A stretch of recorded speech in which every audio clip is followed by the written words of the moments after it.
Hello mga ka-sweets! Sa wakas, nagkaroon na rin ako ng oras para i-edit tong aking video na ginawa ko na cake noong October 21 na napakahirap talaga nito. Hindi talaga basta-basta yung aming pinagdaanan dito ni Papa Tobe. Sobrang complicated ng design at sobrang hirap talaga, as in first time lang namin tong ginawa. Talagang pikit mata ko tong tinanggap kasi sabi nga ni client, marami nga daw siyang pinag-inquiran, hindi nga daw tinanggap dahil nga daw napakahirap nga daw ng design. Pero syempre naglakas loob tayo na tanggapin. Sabi ko bahala na si Batman.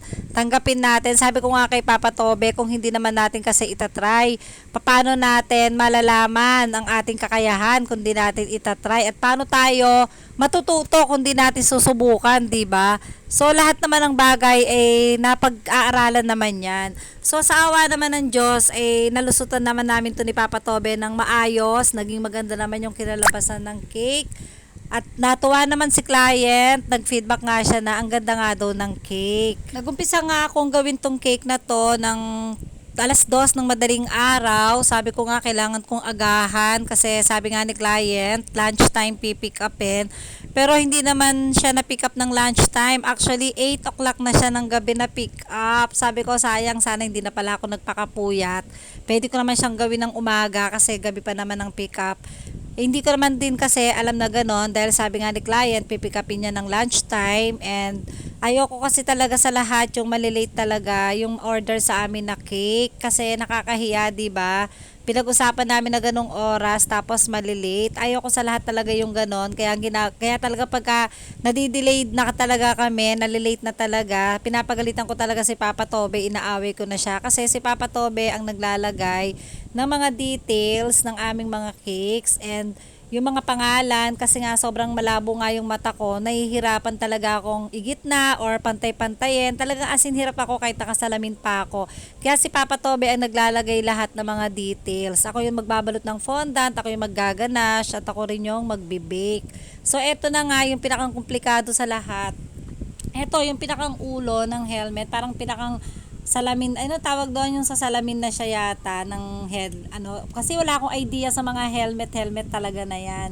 So yung parang isinasarado at binubuksan, yan na yon. So dyan talaga kami nagkaroon ng problema nga ni Papa Tobe. Medyo may konting palpak pa nga kami dyan, pero ginawa namin ng paraan. Although medyo halata pa din, pero okay na din, maganda rin naman ang kinalabasan. Napaliit kasi, sabi ko kasi kay Papa Tobe, ikakat namin dapat yung cake.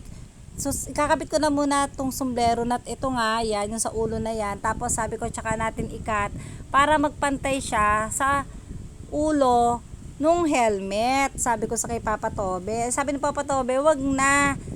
Mamaya na, iwalay mo na lang yan ng balot. Tapos, separate na lang natin ng patong. So, ganun ang ginawa namin. So, ang nangyari nga, nung pinatong na nga namin, eto na nga, maliit siya.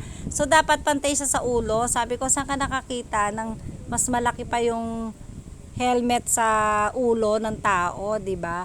Ay, mas malaki pa yata yung ulo ng tao kaysa do sa helmet. Basta parang ganun ang gulo ng voice over ko. Basta ganun, di ko man na maipaliwanag kung paano yung naging palpak namin dyan. Basta may palpak. So, ayan na nga. Sineparate ko na nga yung balot, sinunod ko na nga si Papa Tobe, sineparate ko na nga yung balot ng fondant nito, and then at saka nga namin ipinatong. So doon ko nga talaga napagtanto-tanto na hindi talaga tama yung naging decision namin dahil hindi talaga siya nagpantay. Fast forward, at hindi ko na nga masyadong pinahaba yung aking video. Ito na yung ating finished product, 'di ba? Maganda naman ang kinalabasan ng ating cake. Ayun lang mga ka-sweets. Thank you for watching. Bye-bye!